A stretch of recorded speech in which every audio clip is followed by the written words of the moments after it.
भाई हमारे पास HF deluxe आई है। इसमें क्या प्रॉब्लम आ रही है, जब हम सेल्फ मारते तो बहुत तगड़े वाली आवाज़ आती है इसमें। देख सकते हो, दिखा देता हूँ। कई बार तो बहुत ज़्यादा आवाज़ आती है, दिखा देता हूँ दोबारा।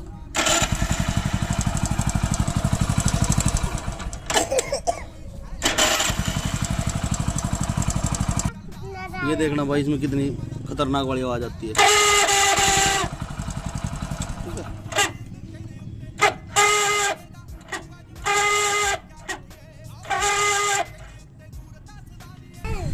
इसमें पता क्या दिक्कत हो रही है भाई, जो हमारा सेल्फ है ना, इसकी जो ये पिन दिख रही है आपको, ये हमारी क्या आर्मेचर से कनेक्टेड होती है। तो यहाँ पे जो उसकी पिन होती है पीछे वो होती है, तो उसके अंदर ये क्या है, ग्रीस सूख गई है। तो अब इसको खोल के ना, अब इसमें क्या है, ग्रीस कर देंगे, फिर उसके बाद आपको दिखाता हूँ मैं, ठीक है। इसका ना इस चीज़ से आवाज़ आती है, ये चीज़ आवाज़ करती है इसकी। और इसमें ग्रीस करके दोबारा फिट करते हैं इसको। अब देख सकते हो इसका साउंड, ये मैंने फिट कर दिया है। और उसके बाद साउंड देखो इसका, बिल्कुल स्मूथ हो गया अभी।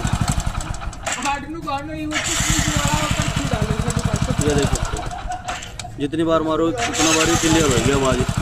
तो कभी भी कुछ ऐसी कुछ आवाज़ आती है तो अपनी गाड़ी का भी सेल्फ का जो है ग्रीसिंग करवा के इसको ठीक करवा सकते हो, ठीक है। ये देखो।